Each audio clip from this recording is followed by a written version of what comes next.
আপনি কি তাহলে এবার ভবানীপুরে না না, আমাকে দাঁড়াতে হবে কেন? ভারতীয় জনতা পার্টি ব্যক্তিবাদে বিশ্বাস করে না। বিষয়টা হচ্ছে যে ভবানীপুর সিটটা তো বিজেপির সিট।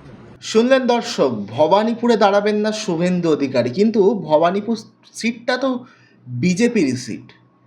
যদি ভবানীপুর সিটটা বিজেপিরই সিট হয় তাহলে কেন পিছু হটলেন শুভেন্দু অধিকারী? আসুন আজকের প্রতিবেদন বিস্তারিত জানাবো। আপনারা দেখছেন N24 টিভি, আর সঙ্গে রয়েছে আমি সাজিদ। কিছুদিন ধরে রাজনৈতিক মহলে গুঞ্জন উঠেছিল যে ভবানীপুর বিধানসভা কেন্দ্রে মমতা বন্দ্যোপাধ্যায়ের বিরুদ্ধে 2026-এ নাকি দাঁড়াতে পারেন রাজ্যের বিরোধী দলনেতা শুভেন্দু অধিকারী। আর আজ কার্যত সেই কথার ওপর শিলমোহর দিয়ে শুভেন্দু অধিকারীর স্পষ্ট বক্তব্য যে ভবানীপুরে তাকে কেন দাঁড়াতে হবে। দলের তরফে অন্য অনেকেই রয়েছে দাঁড়াবেন।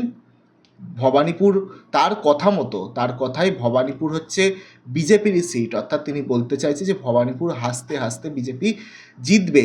তো সেই কারণে ভবানীপুরে তাকে দাঁড়ানোর প্রয়োজন নেই। ভবানীপুর দল যেটা ঠিক করবে সেভাবেই সেখানে প্রার্থী হবে। তিনি তার যে দল বিজেপি, তারা ব্যক্তিত্ববাদে বিশ্বাস করে না। দল যেভাবে বলে সেভাবেই তিনি চলেন। ভবানীপুরে মমতা বন্দ্যোপাধ্যায়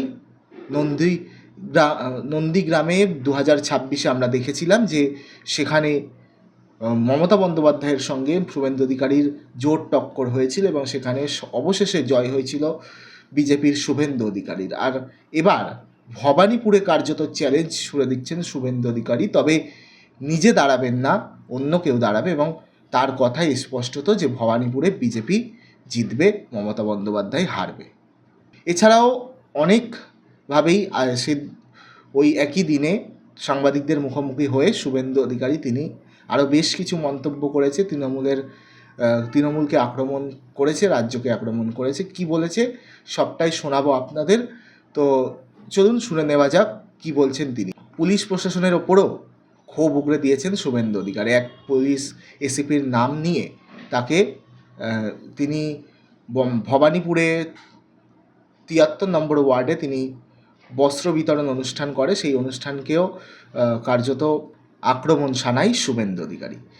প্রথমেই চলুন শুনে নিই কি বলছেন শুভেন্দু অধিকারী। একটা লোক কনস্টেবল থেকে এসিপি হয়েছে শুধু খিচুড়ি রান্না করে আর বাজার করে, এবং 30 সেপ্টেম্বর রিটায়ারমেন্ট ছিল আপনার। তার আগেই তাকে আপনার এক্সটেনশন দিয়ে দেওয়া হয়েছে। স্বাভাবিকভাবে তিনি তো মমতা ব্যানার্জির সেবা করবেনই। ভবানীপুরে মমতা বন্দ্যোপাধ্যায় আতঙ্কিত, কারণ বারবার আমরা বলছি যে উনাকে হারাবো, আবার নন্দীগ্রাম রিপিট হবে। তা স্বাভাবিকভাবে উনি এই সমস্ত চাকর বাকরদের নামিয়ে দিয়েছেন। তোলাবাজির টাকা সারা রাত্রি ধরে তো পুলিশ টাকা তোলে, আপনারা তো কোথায়, মানে আমি বলছি কখনো ক্যামেরায় আমি দেখিনি। সব তোলাবাজির টাকায় বিতরণ করছে। একটা এসিপি বলছে দিদি দিচ্ছে, এটা বলে দেবেন, এটা বলতে পারেন নাকি? উনি উনার রোজগারের টাকায়, বেতনের টাকায় দুর্গাপূজা আসছে। পশ্চিমবাংলায় তো চাকরি নেই, বাকরি নেই। একটা 250-300 টাকার কাপড়, একটা 400 টাকার তারপলিন, একটা 200 টাকার কম্বল, একটা 150 টাকার মশারির জন্য হুড়োহুড়ি করে লোক নেওয়ার জন্য। মানে এখানকার অর্থনৈতিক অবস্থা হচ্ছে পুলিশ ওয়েলফেয়ার বোর্ডের না, ওয়েলফেয়ার বোর্ড তোর মালুনগুলি। উনি ACP Kalighat, as well as Kalighat থানার আইসি। তিনি মুখ্যমন্ত্রীর সবচেয়ে ঘনিষ্ঠ, সবাই জানেন। তিনি সিভিল ড্রেসে থাকুন, যাই থাকুন, তোলাবাজির টাকায় কাপড় বিতরণ করছেন ভবানীপুরে। মূলত হিন্দু এলাকায় গিয়ে গিয়ে বলছে দিদি দিয়েছেন, এটা ওনার পাশ থেকে কেউ একটা বলছে দিদি দিয়েছে, এটা ইয়াদ রাখনা। সম্ভবত ওরা হিন্দিভাষী লোকজন ছিল। ইয়াদ রাখনা মানে এরা মনে রাখবে, মানে 6 মাস পরে মুখ্যমন্ত্রীর ভোট আছে। তো পরিষ্কার, তো আর মানে চাপা দেওয়ার কিছু নেই। দাদা আপনি বললেন যে নন্দীগ্রামে রিপিট হবে ভবানীপুরে। হ্যাঁ, আপনি কি তাহলে এবার ভবানীপুরে না না, আমাকে দাঁড়াতে হবে কেন? ভারতীয় জনতা পার্টি ব্যক্তিবাদে বিশ্বাস করে না। আর আমি এগুলো জেনেই বিজেপিতে এসেছি 5 বছর, 5.5 বছর আগে। নিষ্ঠার সঙ্গে কাজ করেছি, কোথাও কখনো ব্যক্তিবাদের পক্ষে বলি না, পার্টি যে অ্যাসাইনমেন্ট দেয় করি। বিষয়টা হচ্ছে যে ভবানীপুর সিটটা তো বিজেপির সিট। বিজেপি যখন 18% ভোট পাচ্ছে, মাত্র 2টো এমপি জিতছে, তখন বিজেপি ভবানীপুর থেকে তথাগত রায় লিড নিচ্ছেন 2014 সালে। এবং 2019 সালে যখন বিজেপি 18টা সিটে জিতছে, তখনও ভবানীপুর থেকে মাত্র 2000-2500-এর ডিফারেন্স। মমতা ব্যানার্জি নিজের বুথে হারছেন, মিত্র ইনস্টিটিউশন। ঠিক একইভাবে 2024 সালে আপনারা জানেন 77 নম্বর ওয়ার্ড ফিরহাদ হাকিম কিভাবে ওখানে ভোট করে গুন্ডাদের দিয়ে। একটা ওয়ার্ড থেকে 17,000 ভোটে লিড নেয়। 8টা ওয়ার্ডের মধ্যে 5টা ওয়ার্ডে হেরেছে। ভবানীপুরের তো মেজর ওয়ার্ডে হেরেছে। এবারের ভোটেও 24-এ কত গ্যাপ আছে? 7,800, 8,000। এসআইআর হওয়ার পরে চেতলার ওইসব অবৈধ বাংলাদেশি মুসলমান রোহিঙ্গাদের নাম বাদ যাওয়ার পরে, যে অবৈধ সব ভোটার আছে, মৃত ভোটার বাদ যাওয়ার পরে ওখানে ডিফারেন্স থাকবে না, কোনো ডিফারেন্সই থাকবে না। সেই জন্য উনি কখনো ওখানকার যারা বস্তিবাসী ভোটের জায়গা আছে তাদেরকে ওঠানোর চেষ্টা করেন। রাকেশ সিংরা রুখে দিয়েছে, নবীন মিশ্ররা রুখে দিয়েছে। রাকেশকে ওই জন্য জেল খাটতে হচ্ছে। কারণটা তো কংগ্রেস অফিসে গিয়ে বিক্ষোভ দেখানো নয়, কারণটা হচ্ছে ভবানীপুরের গলার কাঁটা, সবাই জানে। সেই জন্য শান্তনু সিনহা বিশ্বাস কাপড় বিতরণ করছে, তোলাবাজির টাকায় কাপড় বিতরণ করছে।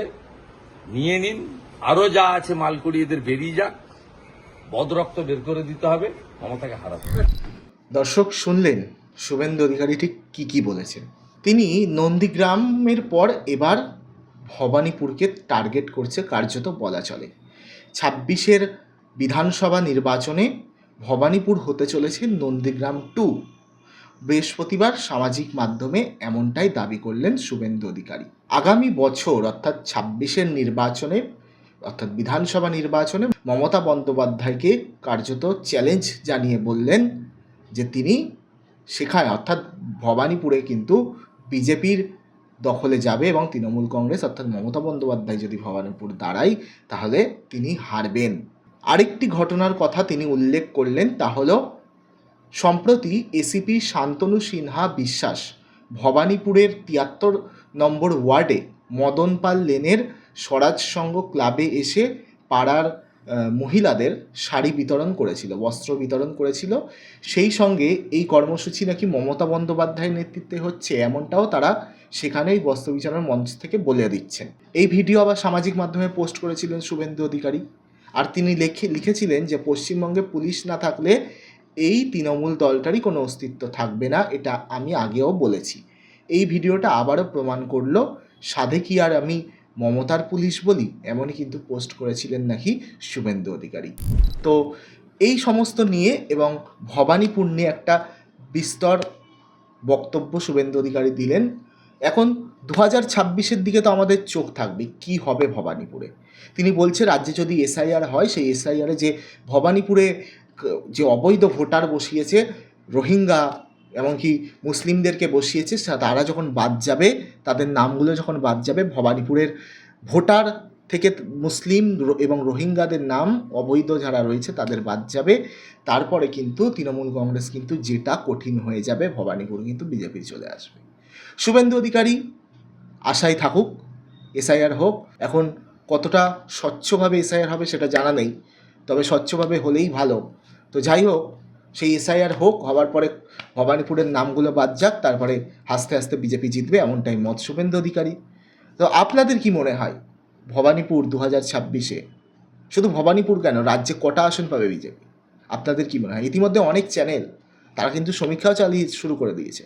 কেউ কেউ তো বলছে বিজেপি 50-এর বেশি আসন নাকি পাবেই না, আবার কেউ কেউ বলছে 77-এর নিচেই থাকবে বিজেপি। কি মনে হয় আপনাদের, ভবানীপুরে কি হবে? জিতবে শুভেন্দু অধিকারীর এই যে ভবিষ্যৎবাণী, তৃণমূল কংগ্রেস হারবে, মমতা বন্দ্যোপাধ্যায় হারবে? আপনাদের কি মনে হয় জানাবেন কমেন্ট বক্সে এবং নজর রাখবেন N24 টিভিতে।